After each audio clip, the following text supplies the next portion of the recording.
Some people prefer to watch rather than read their content, so I am reading this piece for you in case that's the case.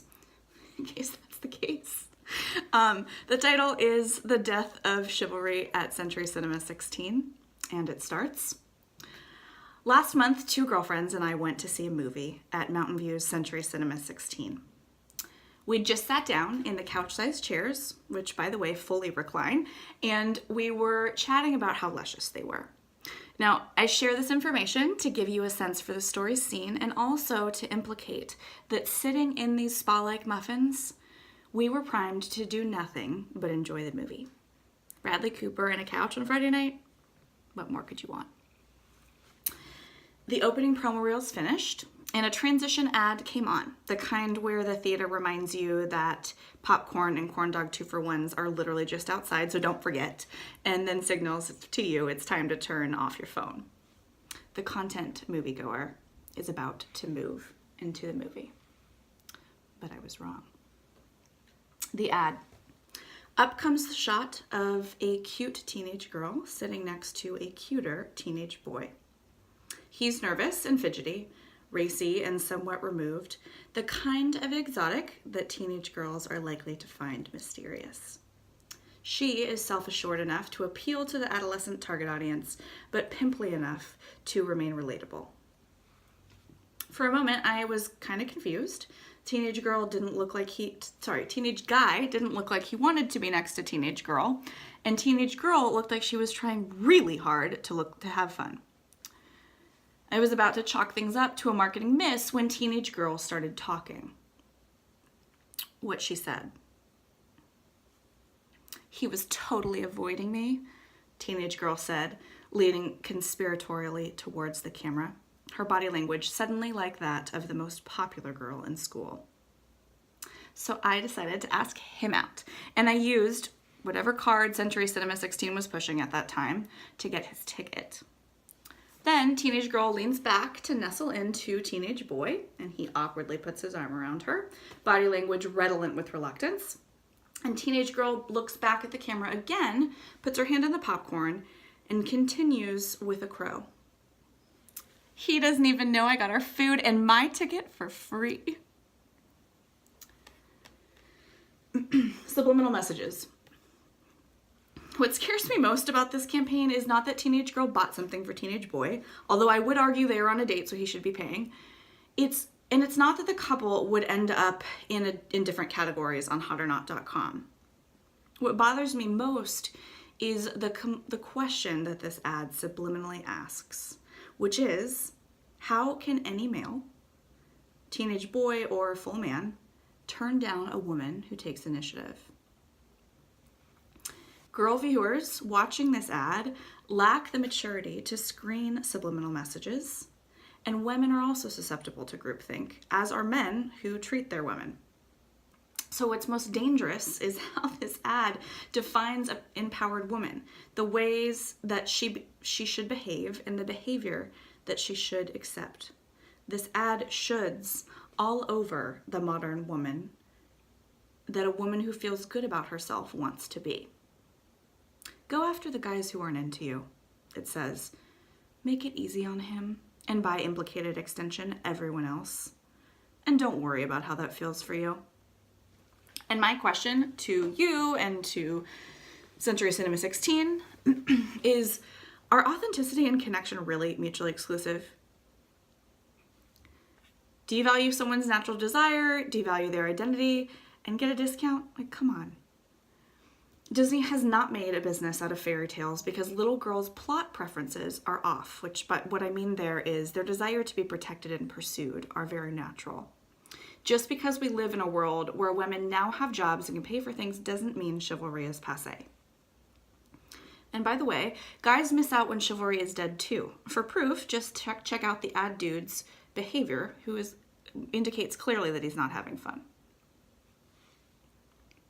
Broader implications. But this campaign isn't just disseminating messages about gender roles and romantic relationships. Its reach can and will shape careers, companies, cities, states, nations, and much more. More importantly, actually, the day-to-day lives of you and me.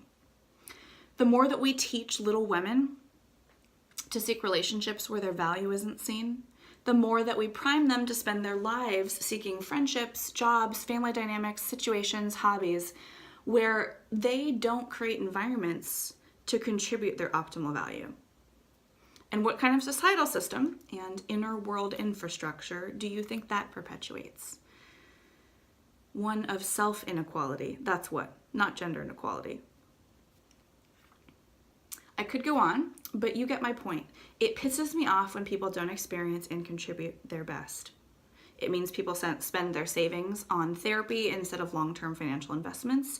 It means a sales team might not get enough leads from their chief marketing officer woman. It means startups might not ask for funds from tier 1 venture capital firms, which open other doors for them.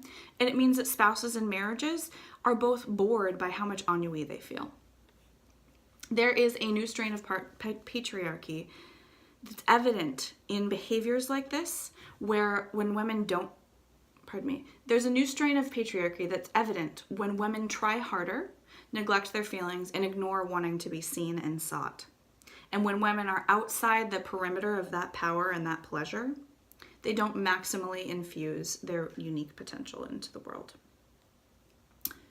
It is these less obvious kinds of patriarchy that are more dangerous.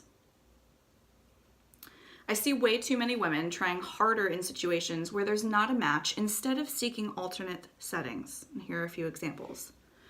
A second bat at a relationship that he's never fully in, but he really loves me underneath, and besides, he's in therapy now, and I really value loyalty.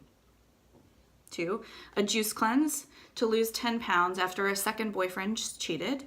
He's a jackass, she says. I'm better than that, as her diet makes it her fault. 3, a mostly male meeting where a woman keeps getting interrupted, but she really needs to hone her presentation skills. That's why she's in Toastmasters. And besides, her confidence really needs work. That's why she hired a career coach. This is not just how men are. This is not just how the world works. And this is not how a boys' club workplace just is. I hate those statements because they indicate that women are not taking initiative to create for themselves what they'd like to experience. When we say those things, we perpetuate the patriarchy and we rob ourselves of the chance to proactively reshape our world.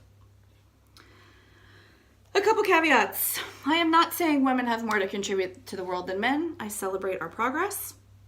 What I am saying is that when women live in a state that is uncomfortable, they aren't comfortable enough to contribute their full potential, and that pisses me off.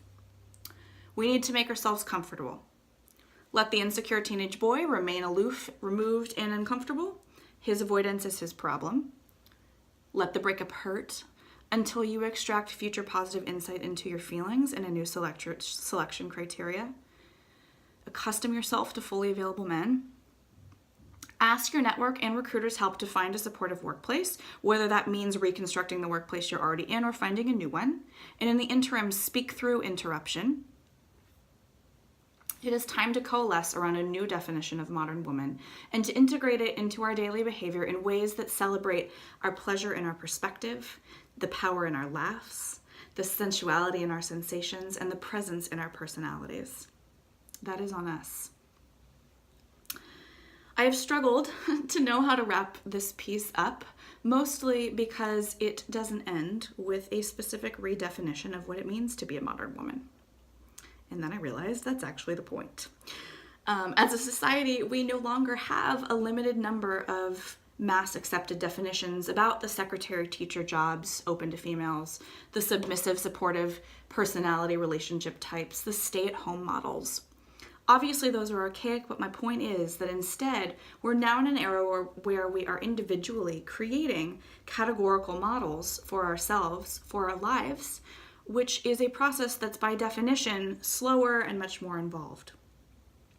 Maybe for now, it's simply enough to enjoy going to a movie on a Friday night with one's friends, buying one's own seat and presumable refreshments, without the carte du jour of Century Cinema 16. Thank you.